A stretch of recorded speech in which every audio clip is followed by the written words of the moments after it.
Yo soy la coordinadora de APNFDs. Hoy me acompañan mis compañeros Susan Delgado y Javier Céspedes, quienes estarán atendiendo algunas consultas generales que ustedes remitan al chat. Las consultas específicas sobre el tema de la evaluación sectorial de riesgo, pues habrá unos minutos al final de la sesión para que ustedes puedan plantearlas y nosotros darles las respuestas. Vamos a iniciar con este tema. Les comento que esta es la segunda fase. Nosotros durante el 2021 y 2022 contratamos una asistencia técnica. Este trabajo lo realizó el consultor español Jorge Jiménez Ordaz, quien es experto en los temas de evaluaciones sectoriales. Incluso él trabajó la guía de la evaluación sectorial para el GAFI. Durante el 2021 y 2022 se incorporaron la mayoría de APNFDs. Durante esta segunda fase, como APNFDs, solo tenemos las actividades del artículo E del 15 bis de la ley y todas las otras actividades que nosotros consideramos dentro de como sujetos de inscripción, pues el GAFI las tiene clasificadas de otra manera. Sin embargo, en Costa Rica se han incorporado dentro de las APNFDs. A modo de recordatorio, quiero que veamos qué era lo que nos dice la recomendación 1.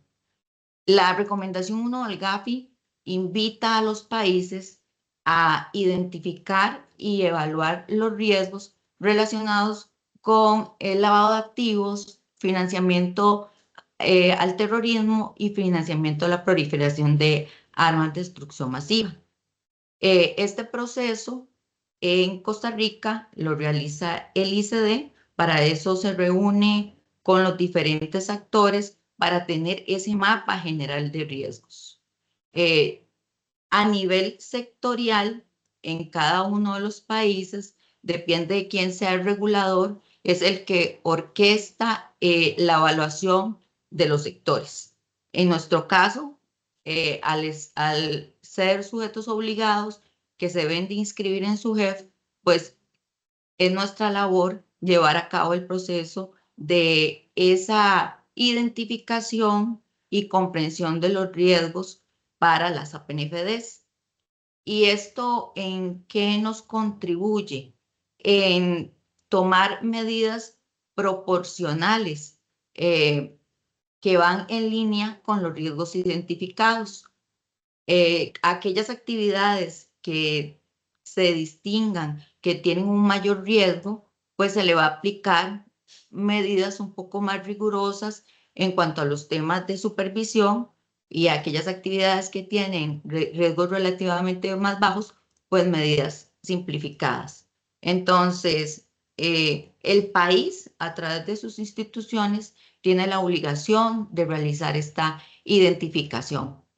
Además, cada uno de los sujetos obligados debe de tomar esta información, tanto de la Evaluación Nacional de Riesgos como de las evaluaciones sectoriales, e incorporarlas en su evaluación de riesgo propio y establecer medidas eficaces y proporcionales para mitigar los riesgos identificados. Y esto es clave ahora que estamos a las puertas de la evaluación mutua, que ya el GAFILAT nos indicó que vienen los evaluadores a ver cómo el país está con todos estos temas. Y podría ser que llamen a cualquiera de las actividades, representantes de las diferentes actividades, para ser entrevistados. Entonces, este es el marco básico. Esto es lo que probablemente les vayan a preguntar. ¿Qué es la Evaluación Nacional de Riesgos? ¿Qué es el marco general? ¿Qué es la Evaluación Sectorial de Riesgos? ¿Qué es el marco específico para cada una de las actividades? ¿Y cómo incorporan ustedes este conocimiento en las evaluaciones de riesgo propio de cada una de las empresas que ustedes representan. Vamos a continuar con la agenda de los temas. Lo primero, vamos a hacer una revisión muy rápida de cuáles son los objetivos y características de esta asistencia técnica, la descripción de todo el proceso que se llevó a cabo para poder llegar a una identificación de riesgo inherente por actividad y los hallazgos finales del proceso, que son una serie de recomendaciones que nos da el consultor para, para la SUGEF, para otras entidades públicas, para los bancos y para los sujetos obligados. El objetivo general de este estudio fue elaborar el diagnóstico sobre la exposición de riesgos de estas actividades que están aquí. Operaciones sistemáticas y sustanciales, transferencias sistemáticas y sustanciales, remesas, emisión y operación de tarjetas de crédito, personas físicas y jurídicas que desarrollen las actividades indicadas en el artículo 15 bis, inciso E, las casas de empeño y otorgamiento de facilidades crediticias. Aquí me detengo, porque entiendo que hubo una confusión cuando se envió la convocatoria a este conversatorio y en caso de que alguno de ustedes, no realice, las empresas que representan no realicen alguna de estas actividades, si gusta, puede seguir, ¿verdad? Para que se retroalimente, pero si no es parte de estas actividades, pues podría ser no de tanto provecho este conversatorio. Entonces quería hacer esa aclaración dado ese inconveniente que tuvimos. Entre los objetivos específicos estuvieron estos que se presentan a continuación. Nosotros primero necesitábamos saber los temas descriptivos de cada sector, cuál era el tamaño, qué tan complejo la operativa de ese sector, cuál era la naturaleza. Posteriormente, se hicieron mesas de trabajo con algunos de los sujetos obligados para evaluar el conocimiento que tenían de la normativa y para saber cuáles eran los retos que enfrentaban respecto a la implementación de cada una de las disposiciones normativas. Además, otro de los hitos fue identificar tanto amenazas como vulnerabilidades que enfrenta cada sector y sus consecuencias. Y esto nos ayudó a construir esa identificación del riesgo inherente. Y por último, pues el último de los objetivos estuvo relacionado con el tema de cómo vamos a hacer para mitigar estos riesgos. ¿Y para qué es útil este tema? Desde el punto de vista del supervisor, podemos dirigir los recursos que tenemos hacia aquellas actividades que son relativamente más riesgosas. Entonces, eso enfoca, ¿verdad?, nuestra actividad supervisora. Otra de las utilidades es la incorporación de todo este tema en las evaluaciones propias de cada sujeto obligado. Además de que creamos conciencia respecto a la importancia país de este tema y la importancia para cada uno de los sujetos obligados. Porque recordemos que el modelo preventivo lo que crea es un blindaje para la reputación del país y también para cada una de las empresas que ustedes representan, ¿verdad? Porque los cubre de riesgos reputacionales y contribuimos a que las actividades que se realizan en este país pues se realicen no con dinero ilícito, sino que sean de fuentes lícitas. ¿Cuáles son los principales resultados de la fase de diagnóstico? Porque como les comenté, este estudio tiene dos fases. Una que es básicamente descriptiva y otra que ya tiene que ver con la evaluación o la identificación de los riesgos inherentes por actividad. Entonces, ¿qué se detectó en este estudio? Aún existen deficiencias importantes en el diseño y la aplicación de políticas de prevención. Tenemos todavía problemas o debilidades en las labores que ejecutan los oficiales de cumplimiento y las auditorías. Además, con este tema del marco preventivo, tenemos que en la plataforma WIR Reportes, no todos los sujetos que están inscritos en la SUGEF están inscritos en la plataforma WIR Reportes. Nosotros solucionamos de una manera, que le digo, nosotros solucionamos esto poniéndolo como requisito de inscripción. Sin embargo, los sujetos obligados que ya estaban inscritos y antes de la reforma, pues aún hay algunos que no están cumpliendo con este registro, que es sumamente importante, porque si nosotros tenemos un buen modelo preventivo, hacemos las actividades de monitoreo, pues tenemos que estar en la plataforma WIF para poder hacer un reporte de operación sospechosa. Luego, también de este diagnóstico, nos dimos cuenta que aún existen sujetos obligados que realizan las actividades y que no están inscritos en la SUGEF, a pesar de que ya tenemos cerca de 5.000 sujetos inscritos, hay una buena parte que no ha cumplido con su deber de inscripción. Además, tenemos otro aspecto importante, que es que las entidades bancarias cumplen con su obligación de no tener relaciones comerciales con sujetos que no están inscritos de manera desigual. Aquellas, tal vez que son parte de la competencia, sí les exigen el deber de inscripción y con otras que no son importantes quizás para ellos, no les exigen este tema.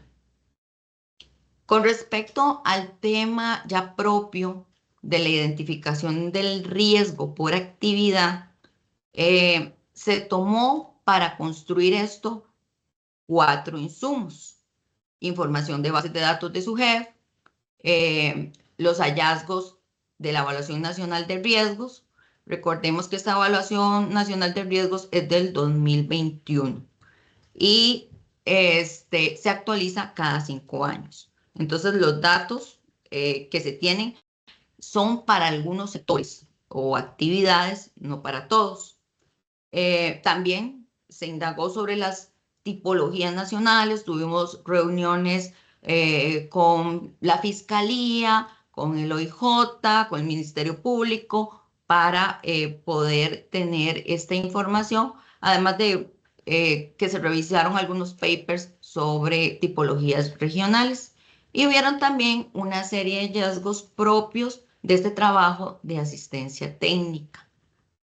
Con estos 4 insumos se ponderaron y el consultor aplicó también criterio experto para poder llegar a identificar un nivel de riesgo inherente por actividad. Con respecto al primer insumo, ¿qué fue lo que se consideró de la información contenida en las bases de datos de la SUGEF? Se ponderó el tema de tipo de clientes, las operaciones, si eran a nivel solo nacional o también con el extranjero, dónde estaban ubicados los diferentes actores que realizan estas actividades, el nivel de transaccionalidad. Con esta información, el consultor hizo un acercamiento para identificar un nivel de riesgo por actividad, tomando estos insumos estadísticos. Además, se consideró medir la incidencia económica que tendría la vulneración de cada sector. ¿Y cómo esto se hizo? De una forma muy sencilla. Se tomó la transaccionalidad del sector entre el tamaño del sector y entonces se hizo esa aproximación de esa manera.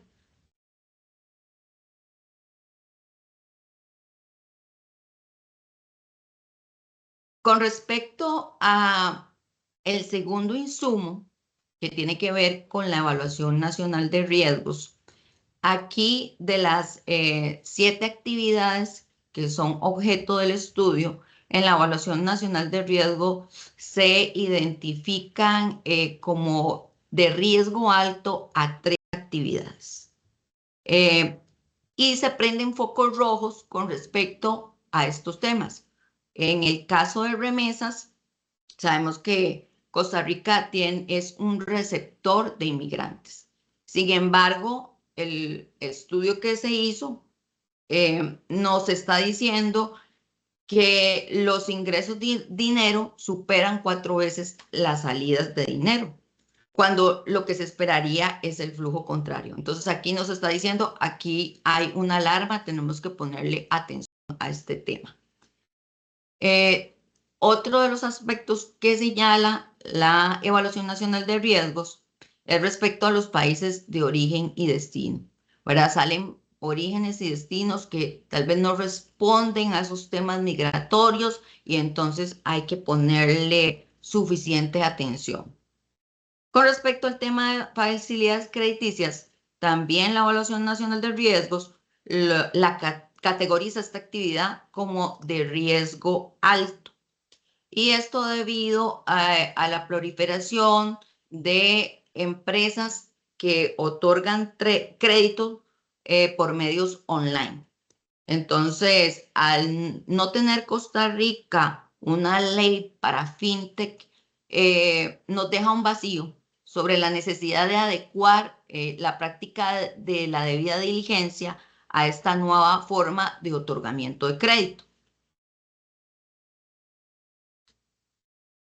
Con respecto a personas físicas y jurídicas, abogados y contadores, que son los sujetos obligados según el artículo 15 bis, inciso E, nos dice que hay participación, ¿verdad? de estos profesionales en temas de inversión y compra y venta con este boom de desarrollos inmobiliarios que tenemos en este país, que hay dinero, tanto ilícito nacional como internacional, que está siendo canalizado a estos desarrollos inmobiliarios.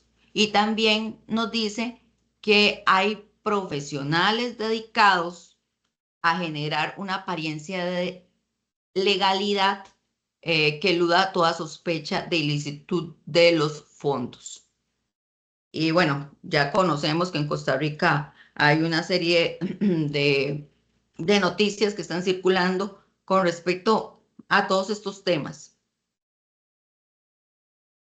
Sobre el tercer insumo, que tiene que ver con las tipologías, recordemos que la tipología es una clasificación y descripción de las técnicas y métodos que utilizan las organizaciones criminales para ocultar el origen ilícito de fondos, dándole una apariencia de legalidad. En este caso, se extraen de las mesas de trabajo con el OIJ y el Ministerio Público y la Fiscalía y, y también de la investigación de las tipologías regionales. Se extraen tipologías para 5 de las 7 actividades de este estudio. Respecto al sector o a la actividad de emisión de tarjetas, tenemos que hubieron algunos casos que se investigaron que tenían que ver con la utilización de tarjetas prepago en Costa Rica utilizando dinero ilícito procedente de Estados Unidos. También se encontró que se dieron casos donde hubo uso fraudulento de tarjetas corporativas a cuyo cargo se incorporaban cantidades procedentes de fuentes ilícitas. Con respecto al sector de abogados, las tipologías encontradas fueron que existen representantes de sociedades constituidas con la finalidad de legitimar fondos y, y que los abogados también participan en la representación de sociedades vinculadas al dinero ilícito. Además que participan en el diseño y creación de entramados societarios para la legitimación de capitales. Sobre los contadores, se distinguen estas tres tipologías que utilizan su fe pública para justificar perfiles financieros de personas investigadas, que el contador da la apariencia de legitimidad a fondos sospechosos mediante sus trabajos. También que hay emisión por contadores públicos de certificaciones sobre estados de cuenta que no contemplan toda la información requerida. Con respecto al tema de facilidades crediticias, pues está los famosos préstamos gota a gota que proliferan en este país. La concesión de préstamos donde la garantía se estipula por medio de un fideicomiso sobre bienes que han sido adquiridos con dinero ilícito. Sobre las empresas de remesas, tenemos estas tipologías. Remisión de dólares a Estados Unidos por personas muy jóvenes con un bajo perfil financiero a personas con alertas internacionales residentes en Europa con los que no tenían ninguna relación, envío de remesas a personas sospechosas de estar vinculadas con redes criminales de tráfico de personas por parte de inmigrantes en tránsito hacia el norte, envío de remesas a otros países por personas vinculadas con actividades de tráfico de migrantes, envío desde el país de venta del productor a través de múltiples remesas de pequeña cuantía de los rendimientos ilícitos derivados del narcotráfico y envío de fondos ilícitos de un país a otro mediante empresas de remesas. Vemos que en el sector de remesas se han detectado muchísimas formas de cómo introducir el dinero ilícito dentro del sistema. Propiamente con el punto 4, el insumo 4, que tiene que ver con los hallazgos de esta asistencia técnica, se encontraron una serie de vulnerabilidades. Nos contaban las personas que participaron en las mesas de trabajo que ellos sabían que había un número importante de operadores, quizás en ciertas actividades más que otras, que desarrollaban la actividad de manera informal. Además, tenemos el tema de que no hemos sido eficientes con respecto al tema de sanciones. SUGEF tiene un mecanismo disuasivo que ha trabajado bastante bien, que tiene que ver con las suspensiones de los sujetos obligados. Sin embargo, para GAFI-LAT, para GAFI-GAFI-LAT, es importante que el supervisor aplique el régimen sancionador. Respecto de esto, pues nosotros estamos trabajando en una serie de lineamientos que nos permitan aplicar este régimen sancionador y de acuerdo con el marco de acción que se establece en el artículo 81 de la ley. Además, como les había dicho anteriormente, pues existe un número que no es despreciable de sujetos obligados que aún no han realizado el proceso de inscripción y que las entidades bancarias no han cumplido con su obligación de cortar relación con esos sujetos obligados si no están inscritos.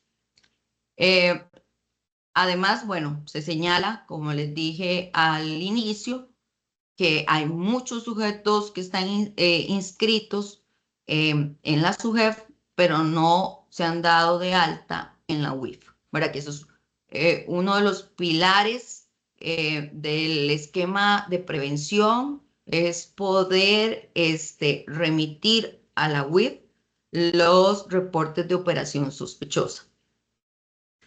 Y el último hallazgo de la asistencia técnica tiene que ver con esa obligación, ¿verdad? Que los bancos no están cumpliendo con ese deber de no brindarle servicio a sujetos obligados que realicen alguna de las actividades sujetas de inscripción.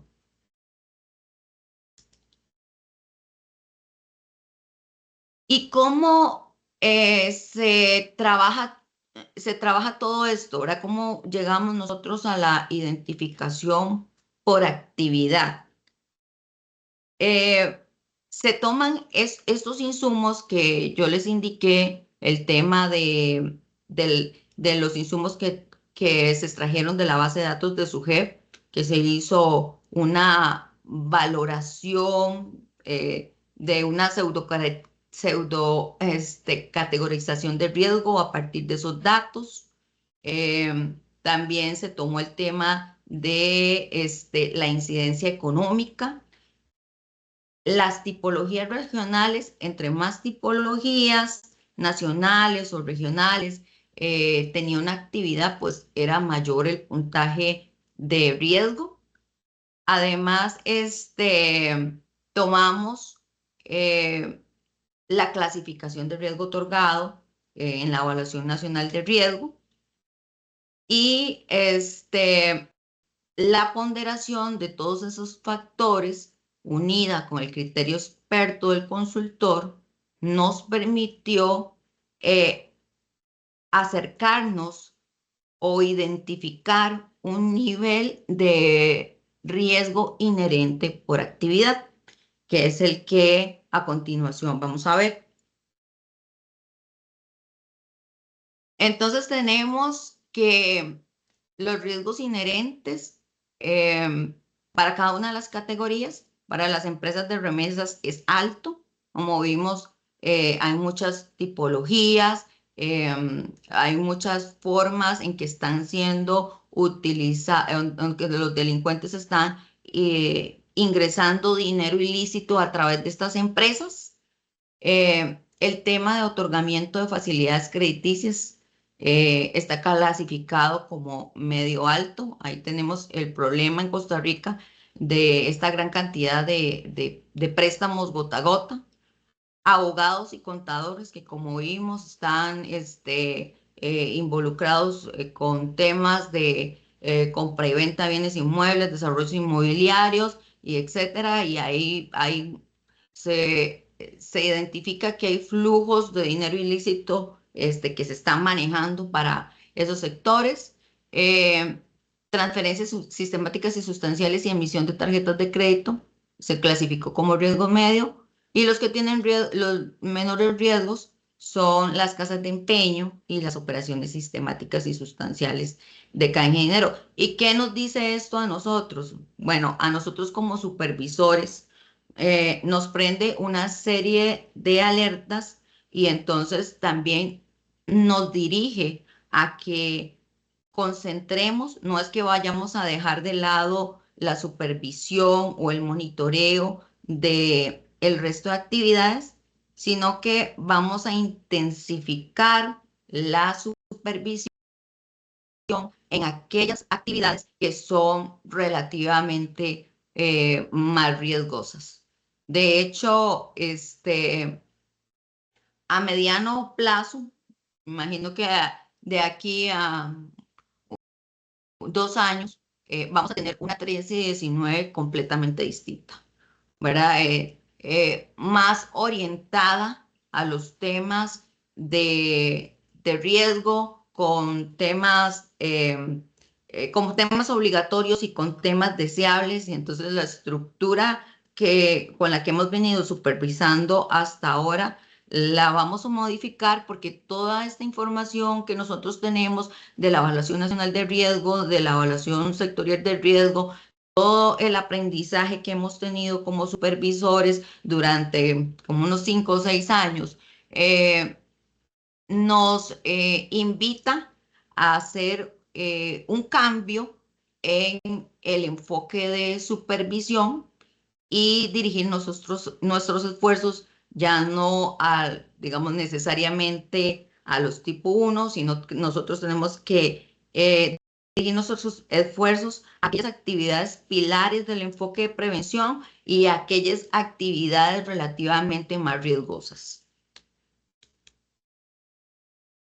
En el informe se señalan una serie de consecuencias de todo, de estos riesgos. En el ámbito nacional señala como una posible consecuencia el ingreso de efectivo de procedencia ilícita del narcotráfico nacional, canalizado a través de las empresas de remesas, la ejecución de actividades de compraventa inmobiliaria a través de abogados y contadores con rendimientos ilícitos igual provenientes de delitos nacionales, el uso de otorgamiento de facilidades crediticias, de casas de empeño y de tarjetas de crédito para ocultar el origen de los fondos, y el uso de servicio de abogados y contadores para dar esa apariencia de legitimidad de ciertas actividades que están completamente ligadas con los temas especialmente en Costa Rica, con los temas de lavado de dinero. En el ámbito internacional se señala la utilización de servicios de abogados y contadores para la creación de entramados societarios con fondos ilícitos generados fuera de Costa Rica. Nuevamente, llama la atención el tema de remesas y transferencias sistemáticas y sustanciales de dinero para la llegada de fondos de procedencia ilícita desde el exterior. También está la utilización de la compraventa de bienes inmuebles para legitimar recursos ilícitos del exterior, y la utilización de empresas de remesas para remitir fondos al exterior. Con respecto al tema de los mitigadores, ya nosotros tenemos identificados los riesgos inherentes, y evidentemente tenemos que hacer nosotros, SUGEF, otras instituciones, los sujetos obligados, las entidades financieras, tienen que generar una serie de actividades para mitigar los riesgos. Dentro de esas actividades, pues el consultor recomienda una serie de mitigadores. Entre estos mitigadores estaba el conocer el universo de sujetos obligados, porque como les he venido comentando, no todos los sujetos obligados están inscritos. Entonces, esto va de la mano también con otra recomendación que tiene que ver con incentivar la inscripción a todos esos sujetos obligados que están fuera del marco preventivo. ¿Y qué hemos hecho nosotros respecto a este tema? Porque esto ha derivado una serie de acciones que nosotros hemos venido implementando. Para esto le voy a dar la palabra a Javier Céspedes, que es parte del equipo de trabajo de APNFDs, quien les va a comentar un poco de lo que se ha venido haciendo con respecto a particularmente a estas dos recomendaciones. Javi, le doy la palabra. Muchas gracias, Gaby. Bueno, particularmente en estos temas de qué ha hecho la superintendencia como acciones complementarias con respecto a las entidades financieras. Recientemente se obtuvo una información de Hacienda con una base de datos con actividades relacionadas a las APNFDs. Entonces, fue un trabajo muy interesante porque al final Hacienda dijo, bueno, aquí tengo las actividades que han registrado los sujetos como parte de su RUT, ¿verdad? Y hizo una homologación o hizo una relación de posibles actividades que estaban en línea con la norma. Esto, al final, esta base de datos aproximadamente nos trajo unos 20.800 sujetos entre personas físicas y jurídicas, casi que en un rango de 50-50, podríamos hablar de un 49%, 49.70, 49.48.30, una cosa así. Y se hizo una revisión si de estos sujetos que Hacienda había determinado como posibles APNFDs ya se encontraban inscritos. Entonces, de estos sujetos, aproximadamente un 17% ya había realizado actividades a nivel de la base de datos del sistema de inscripción de personas obligadas. Entre ellos habían eh, sujetos que se encontraban inscritos en su mayoría, algunas que ya se habían desinscrito, otros que se encontraban en proceso de suspensión o suspendidos, inclusive cancelados. De este análisis, dado la cantidad de sujetos, ¿verdad? Se hizo una valoración con toda nuestra base de datos de pasivo, que es la información de la cantidad de transacciones y la cantidad de saldos en cuenta corriente y depósito que las entidades financieras reportan a la superintendencia. Y se hizo un análisis por estratificación, ¿verdad? Por intervalos.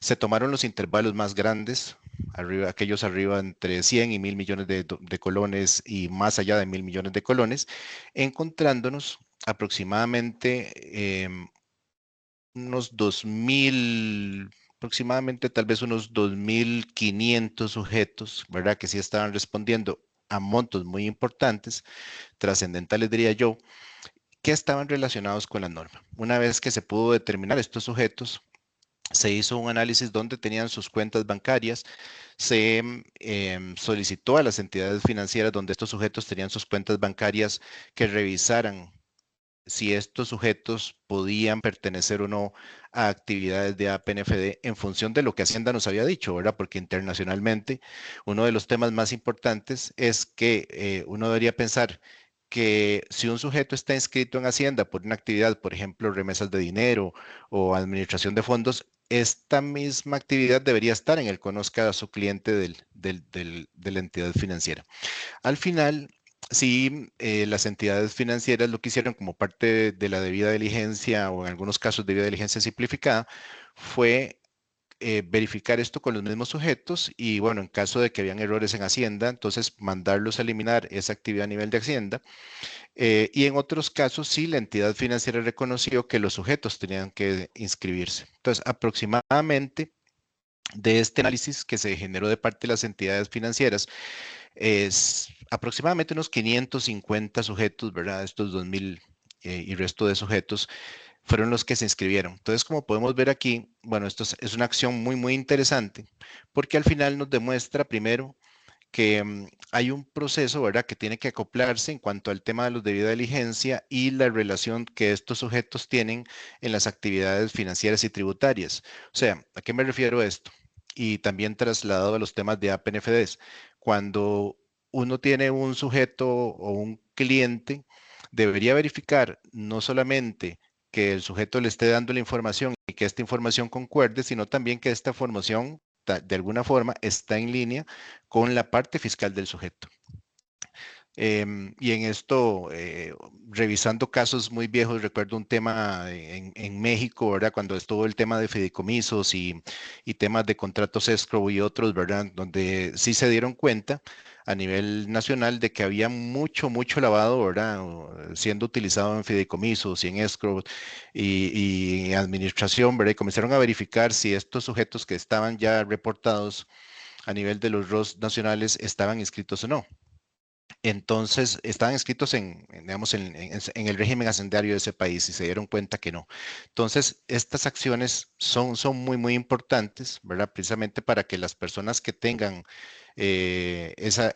digamos, para que los APNFDs, ¿verdad? Que están haciendo estos procesos de debida diligencia también puedan incorporar este tipo de elementos. Entonces, al final, ¿verdad? Sí se pudo demostrar que aproximadamente 550 de estos sujetos debían inscribirse y en este momento estamos en un proceso, ¿verdad? Ya digamos, de cierre de objetivos en cuanto a que si estos sujetos que nos reportaron uno a uno, ya tenemos los nombres, etcétera, van a aparecer registrados en la base de datos de Hacienda. Van a aparecer registrados en la base de datos de IPO y que por lo tanto también esa misma actividad debería estar registrada en Hacienda. Entonces, en términos generales, ese fue el trabajo. Obviamente, de estos trabajos generan otros objetivos secundarios, ¿verdad? Por ejemplo, si bien es cierto que estamos considerando un estrato alto, ¿verdad? En cuanto a transacciones, en cuanto a movimientos y a plata que mueven estos sujetos, también hay otros estratos que también tienen que revisarse y adicionalmente también tenemos que ver, hacer una barrida secundaria en Hacienda, ¿verdad? Para ver si los sujetos que de alguna forma estaban siendo reportados como parte de las actividades que se realizan o se están tipificadas como APNFDs, están ya corregidas para los que tenían errores en esa asociación, o bien, por otra parte, tenemos que escalar otra vez a nivel de las entidades financieras para que se realicen otras acciones en cuanto a la supervisión. Esto es muy importante porque a nivel de Gafi, ¿verdad? Una de las acciones más importantes es ver cómo las instituciones puedan generar acciones entre ellas para poder determinar este tipo de cosas. Otra conclusión que se genera del trabajo son los temas de monitoreo, ¿verdad? Porque al final uno podría pensar que como entidad financiera o como APNFD, uno debería tener el monitoreo para ver si un cliente que usted tiene en su base de datos no se le está migrando de una actividad a otra, que esto es muy normal. Muchas veces a nivel de las normativas se establecen actividades que pueden ser sensibles al tema de legitimación de capitales, pero ustedes saben que cíclicamente los legitimadores cambian de actividad, entonces podría ser un tema. ¿Podría usted tener alguna actividad donde a la hora de revisar su monitoreo migren de una actividad a una actividad que no está necesariamente normativa? Entonces, todo este tipo de cosas nos generan a nosotros conclusiones sobre el trabajo que están haciendo las entidades financieras y asimismo las APNFDs. Gaby, no sé si con esto respondo a tu pregunta o hay alguna cosita más que pueda aportarte. Está bien, Javi, muchísimas gracias. Era como para que informaras a los participantes que hemos venido haciendo con respecto a estos dos temas en particular. Mucho gusto. Bueno, gracias. Continuando con el tema de mitigadores recomendados, eh, otra de las recomendaciones va en torno a la implementación de medidas para limitar el uso de elevadas cantidades de efectivo. Sabemos que en la norma SUGEF 1221, pues hay una serie de lineamientos que deben de cumplir las entidades financieras para este tema. En la 1319, nosotros únicamente tenemos los temas del reporte de operaciones en efectivo. Este tema sí tendría que abordarse a nivel de ley, pero como son recomendaciones, no necesariamente todas las recomendaciones van a ser adoptadas. Luego, sobre el tema particular de sanciones, como les había comentado, se va a trabajar en una estructura de lineamientos de aplicación para que nosotros podamos avanzar en cuanto a imponer sanciones a aquellos sujetos obligados que tengan debilidades importantes en temas de debida diligencia, origen, reconocimiento del origen de fondos, monitoreo, etcétera. Luego, otro de los temas que tiene que ver con la actividad de remesas. Está la revisión de procedimientos de debida diligencia que deben aplicar estas empresas para identificar adecuadamente el origen de los fondos y la identidad del remitente. Nosotros probablemente nuestras acciones de supervisión eh, vayan enfocadas a particularmente en el tema de remesas a estos aspectos que se nos señalan que podrían mitigar los riesgos que se están identificando. Además, otra de las recomendaciones y tiene que ver con concientizar a los sujetos obligados de la importancia de tener un modelo de prevención del delito de lavado de dinero, financiamiento del terrorismo y financiamiento de la proliferación de armas de destrucción masiva. Nosotros hemos hecho grandes esfuerzos por capacitar a los diferentes sujetos obligados. Hemos hecho capacitaciones con respecto a temas particulares de los reglamentos, tanto de la 1118 como el 1319. Hemos tratado también de capacitar a los oficiales de cumplimiento. Tenemos una serie de guías. Que le dan algunos parámetros base para el cumplimiento de las obligaciones normativas. Tenemos guías para la administración de riesgo propio, por ejemplo, que mi compañera Susan les estará poniendo el link respectivo en el chat de preguntas y respuestas. Hay una serie de recursos que están en la página de la SUGEF que quizás los sujetos obligados no han echado mano de esos recursos. Sabemos que hay una gran diversidad de sujetos obligados. Hay algunos sujetos obligados que conocen muy bien este tema, lo han integrado de forma satisfactoria en el modelo de prevención. Hablo del tema de la identificación de los riesgos propios y de los riesgos de los clientes. Sin embargo, hay otras actividades donde tenemos personas físicas que desarrollan esa actividad o una pequeña empresa que probablemente estos recursos que nosotros tenemos le pueden ser de gran ayuda para la implementación de ese modelo preventivo, porque como vimos al inicio, se han detectado deficiencias, incluso en temas básicos como la construcción de políticas y procedimientos que se refieren a todo este marco preventivo. Luego, otra de las recomendaciones eh, es exigir a las entidades financieras que no tener relaciones comerciales con sujetos no inscritos. De hecho, nosotros estamos mejorando nuestros procesos para que los bancos o las entidades financieras en general puedan consumir la información en tiempo real para que sepan cuando un sujeto fue suspendido o fue cancelado, para que inmediatamente las entidades financieras puedan inactivar cuentas y ese tipo de temas.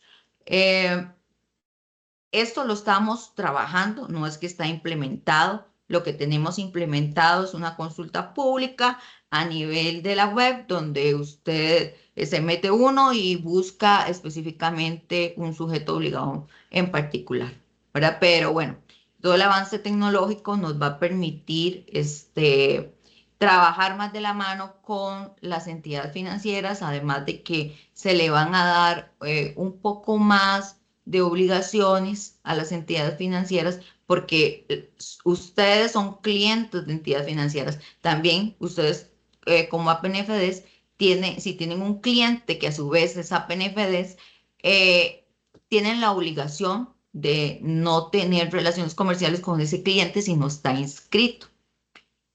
Y por último, tenemos una recomendación sobre eliminar una actividad, la de operaciones sistemáticas y sustanciales de caja de dinero, por medio de cheques y giros bancarios, porque es una actividad en desuso.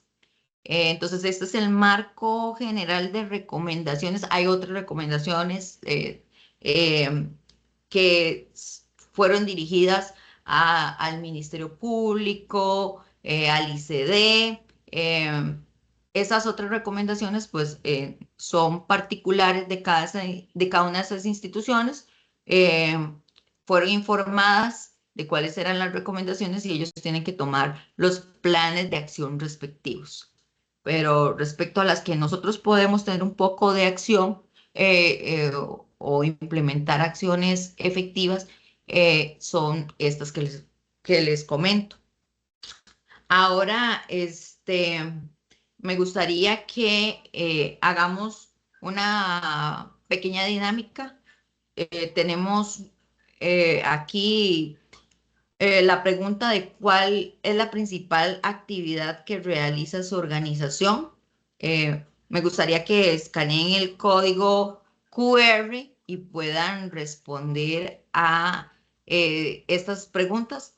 Esto no tiene esto solo tiene el objetivo de informarnos a nosotros para mejorar nuestros procesos. No estamos haciendo ningún tipo de supervisión, no vamos a tomar ningún tipo de acción de supervisión, solo que nos da herramientas para ayudarlos a ustedes a mejorar con respecto al esquema de proceso preventivo. Entonces, ustedes me indican si pudieron, y me indican porque como no puedo ver las preguntas y respuestas, entonces no sé si la gente está logrando poder unirse al vínculo para hacer la actividad.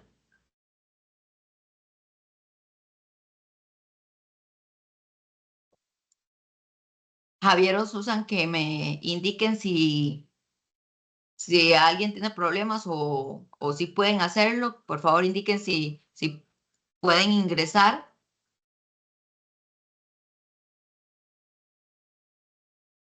Bueno, tenemos manitas alzadas. Asumiría que están logrando hacer el proceso. Si no, Bueno, nos esa es pueden indicar en el chat de preguntas y respuestas. Ajá, sí, lo que quisiera es tal vez que nos informaran si pudieron ingresar al vínculo, escaneando el código QR.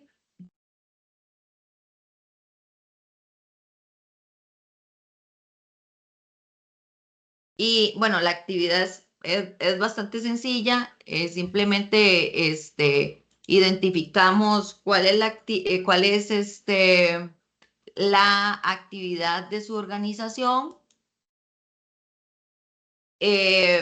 Hay una persona en el chat que indica que le da error porque dice que no puede ingresar con una cuenta personal. Que no pueden, Otros que no pueden abrirlo. Si podemos enviar el vínculo por el chat de preguntas y respuestas. Otros no han podido. ok. Indica que la cuenta no existe del banco. Ok, bueno, si de todos modos esto era como algo accesorio, si hay muchos problemas técnicos, entonces Sí, no realizamos muchas consultas es que no logran hacerlo desde la laptop o que les pide una cuenta corporativa.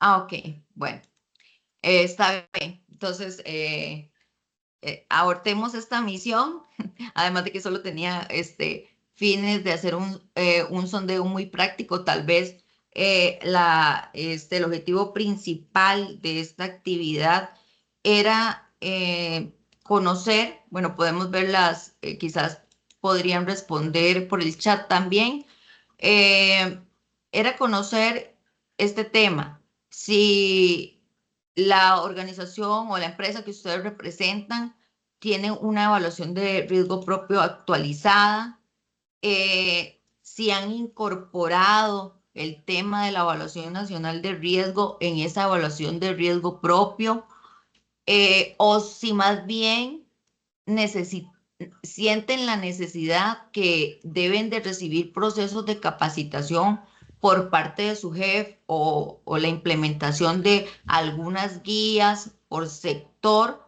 para poder realizar de una mejor forma esta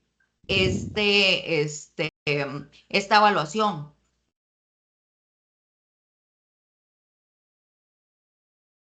Tal vez ahí la gente va respondiendo a las preguntas que he hecho y nosotros, bueno, las capturamos de otra forma. Y para finalizar,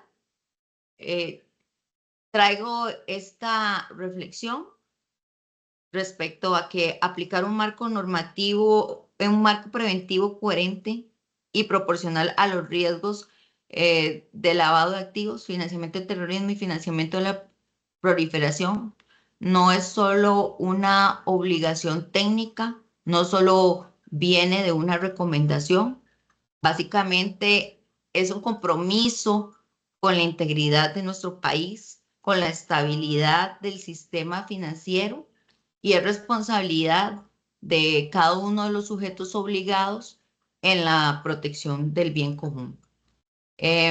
Ahora sí podemos abrir el espacio de preguntas y respuestas para ver cuáles han sido las inquietudes que han tenido a lo largo de este conversatorio y poder atender cualquier duda, consulta o sugerencia.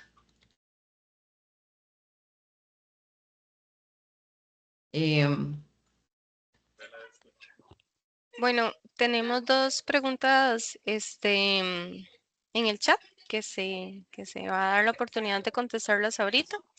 De parte de Hailey Neón, ¿cómo está la supervisión de los abogados en Costa Rica? Hay que tallar la dirección de notario y el colegio de abogados y abogados de Costa Rica. Necesitamos apoyo de parte de estas instituciones para controlar estos riesgos.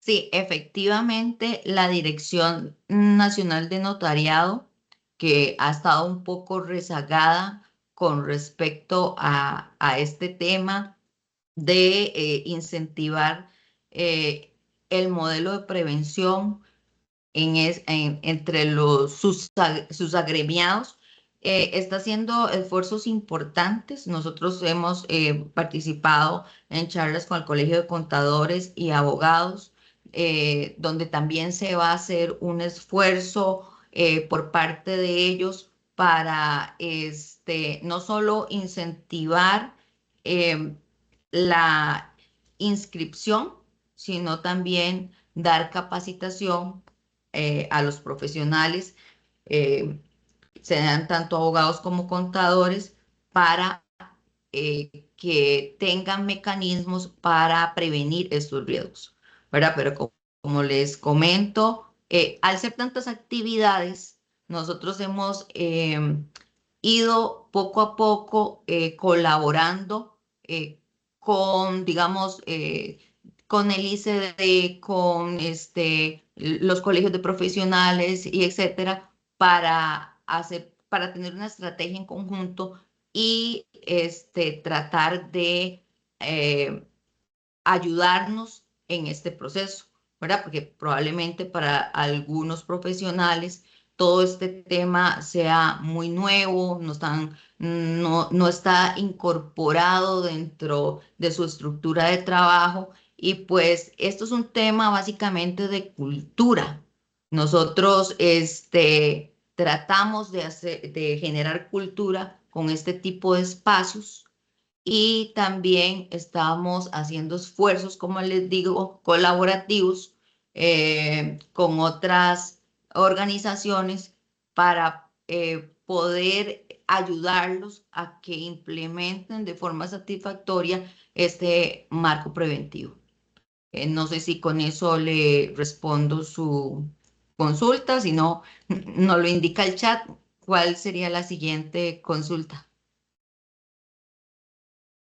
De parte de Roland, ¿Qué medidas se están efectuando o aplicando para validar que los abogados, notarios estén validando, respaldando y documentando los orígenes de los fondos que los clientes proporcionan o indican a la hora de realizar una compraventa de bienes muebles e inmuebles? Le voy a dar la palabra a Susan Delgado, nuestra compañera, para que responda esa consulta particularmente.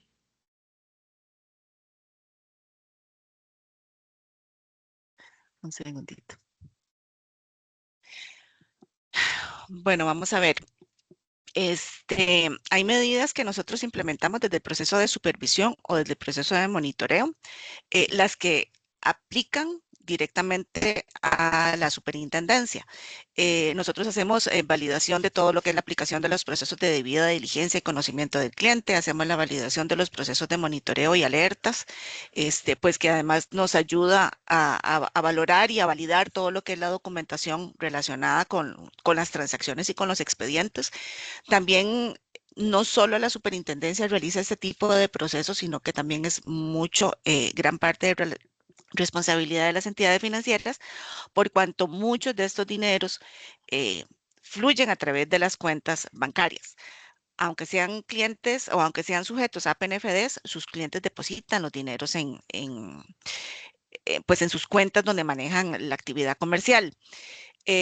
Sí, también conocemos, como decía Gabriela hace un ratito, que también hay actividades y acciones que deben realizar ya propiamente la Dirección Nacional del Notariado, específicamente con los notarios, ¿verdad? Ya eso no sería competencia de la superintendencia. Y por supuesto que hay mucho apoyo también interinstitucional. Este, eh, Cuando se detectan casos que pues requieren un poco más de seguimiento, un poco más de atención por parte de la superintendencia u otras instituciones, donde validamos también la información que van recopilando los diferentes sectores, ¿verdad? No únicamente este que estamos comentando. Gracias, Susan. No sé si hay alguna otra consulta.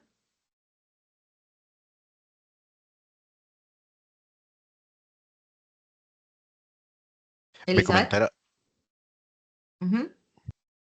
no, que me comentaron sobre una consulta que hicieron sobre la inscripción al reporte de operaciones sospechosas de WIF. Y quizás ahí para aclarar, sí es importante que todos los sujetos que en este momento están inscritos como APNFDs ante la superintendencia procedan a realizar la actualización o el registro del módulo de reportes de operaciones sospechosas ante WIF. ¿Por qué es importante esto? Precisamente porque una de las capas de protección que se tiene es que los sujetos obligados, digamos que los sujetos obligados puedan aportar información acerca de consultas que WIF directamente puede realizar.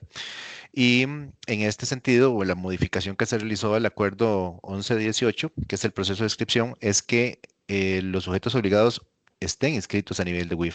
En este momento creo que tenemos algunos datos sobre que falta un 50% tal vez o un poquito más de sujetos que deben inscribirse. En realidad este paso no es complicado, es nada más que ustedes consulten a WIF. Creo que también podríamos aportarles el enlace sobre este proceso a nivel de la página del ICD. Y recordar también que este tipo de situaciones, su jefe también las valida directamente con los servicios que tenemos en conjunto con WIF y podría generar un procedimiento de prevención, de suspensión, inclusive de cancelación si los sujetos obligados no realicen este proceso. Entonces, aquí nuestra recomendación es que cuanto antes se acerquen a WIF, ¿verdad? Y puedan realizar este proceso a nivel de la página del ICD, que es un proceso totalmente automático. Perfecto, gracias, Javi. No sé si queda alguna otra consulta. Sí. Yo quería referirme un poquitito, Gaby, a las recomendaciones o a los requerimientos que están haciendo las personas que nos acompañan ahorita en la sesión, porque creo que algunas son importantes y decirles que algunas ya las estamos valorando.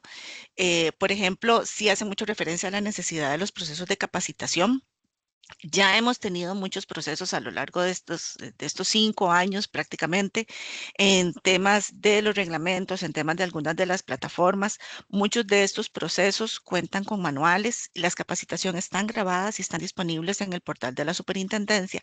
Sin embargo, sí hemos detectado que debemos abocarnos un poco más a reforzar ciertos temas, como Gabriela les decía al inicio, temas asociados a debida diligencia, temas asociados a la identificación de los riesgos propios para que los puedan gestionar de la mejor manera. También estas charlas, esta socialización que se está haciendo de las diferentes evaluaciones, también tienen como objetivo capacitarlos y compartir esta información, ya no solo para actividades particulares, sino ya que nos afectan a nivel nacional. Y también están comentando mucho la necesidad de tener guías por sector, que es otra de las iniciativas que estamos evaluando para poder acotar. Sabemos que el reglamento ahorita su línea es general, ¿verdad? No tiene distinción o mayoritariamente según la actividad que realicen cada uno de los sujetos, y sí estamos abocados a tratar de identificar y de personalizar un poquitito ciertas herramientas para poder ayudarlos a ustedes en este proceso de prevención que realmente nos atañe a todos. Es parte de lo que Gabriela comentaba de una reestructuración que vendrá a futuro. Todavía no tenemos, digamos, una fecha, que fue parte de las consultas que nos hicieron. Si teníamos fecha ya prevista para la socialización, todavía no, está en una etapa temprana, pero oportunamente se les estará indicando. Y todas las herramientas que podamos ir implementando, les vamos a estar comunicando para que ustedes nos puedan acompañar en este proceso de crecimiento de manera conjunta. Perfecto, Susan, muchas gracias. No sé si queda algo más.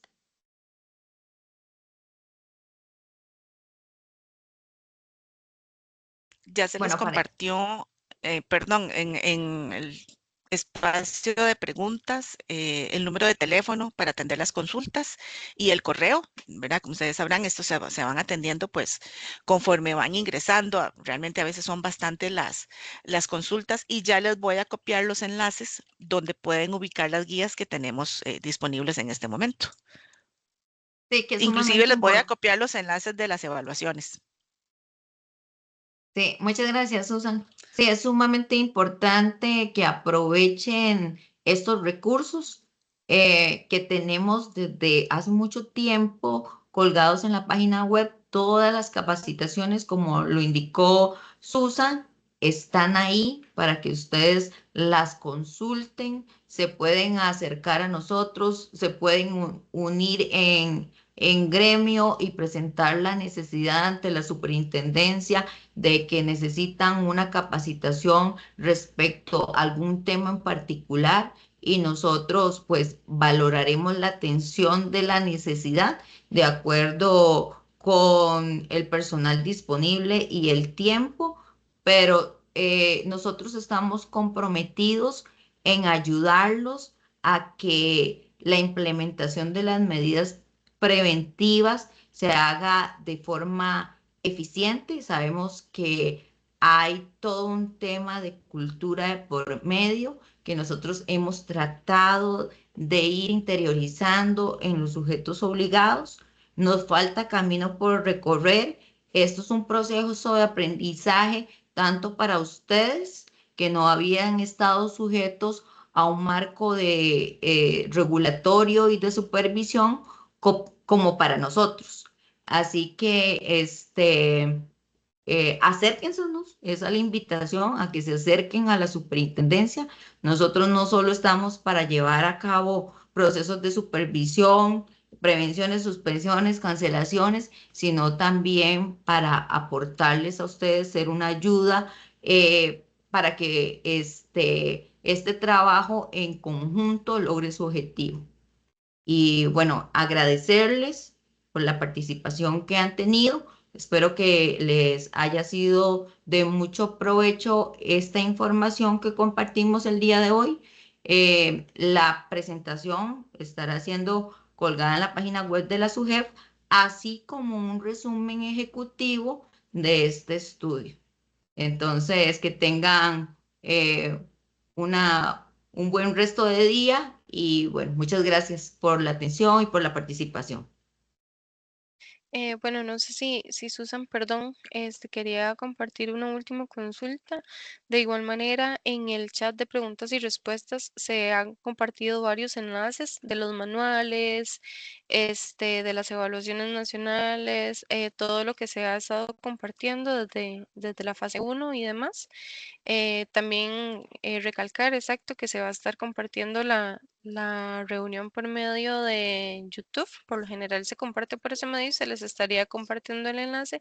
Y también pueden consultar en el portal de la SUGEF, que también se les puso en el chat perdón, los enlaces de estas capacitaciones. Susan, no sé si nos Sí, no, iba. sí, tal vez, Gabriela, que una de las consultas me parece tal vez importante si la podemos abordar brevemente, que dice, a manera de resumen, con todo el diagnóstico, que si se pueden enumerar al menos 3 medidas o recomendaciones a las cuales se debería dar prioridad para saber que se está cumpliendo, ¿verdad? Sabemos que hay muchos temas, pero no sé si tal vez habrán algunos que quisiera dársele prioridad. Nosotros entiendo que es sobre las actividades mitigadoras. Es así. Nosotros le Sí, correcto, estamos, que sí, resultado del diagnóstico. ajá, nosotros le estamos dando énfasis. Bueno, primero, como ustedes vieron y les contó ampliamente nuestro compañero Javier Céspedes, al tema del conocimiento del universo de, que, de sujetos obligados por cada actividad. Ya ese proceso se está culminando. Para nuestro segundo enfoque es el tema de la creación de los lineamientos para la aplicación de sanciones. Y pero todo esto está yendo en paralelo, no es que uno va detrás de otro, sino que están corriendo en paralelo y toda una reestructuración que nosotros estamos haciendo, que como bien Susan lo indicó, estamos en una etapa temprana, pero vamos a cambiar el modelo de supervisión, dirigiéndolo a los pilares de a los temas pilares del enfoque de prevención y hacia las actividades de mayor riesgo. Vamos a ampliar nuestro foco de supervisión porque durante estos años únicamente han estado bajo el foco de supervisión principalmente los sujetos obligados tipo 1. Ahora vamos a ampliar ese espectro, ¿verdad? De manera que podamos tener más acercamiento a otro tipo de sujetos obligados y bueno, también se está trabajando en unos temas de automatización de alertas que también nos van a generar acciones de supervisión dirigidas a cualquier tipo de sujeto obligado, sea tipo 1, tipo 2 o tipo 3. Esto está en construcción, vamos avanzando poco a poco, pero esa va a ser la línea, ¿verdad? Eso es lo que doña Hazel está visualizando, eso es lo que ella quiere y entonces, y efectivamente esto responde a un enfoque basado en riesgos. Nosotros hemos tratado de enfocarnos en los tipo 1, que son los relativamente más riesgosos.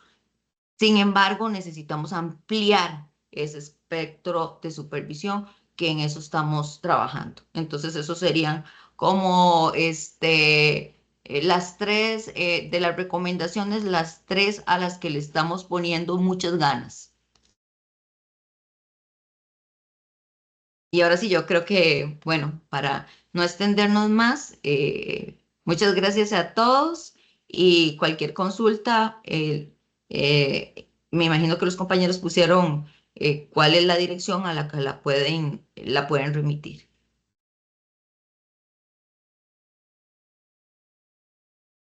Así es, está en el chat lo que es los teléfonos y los enlaces.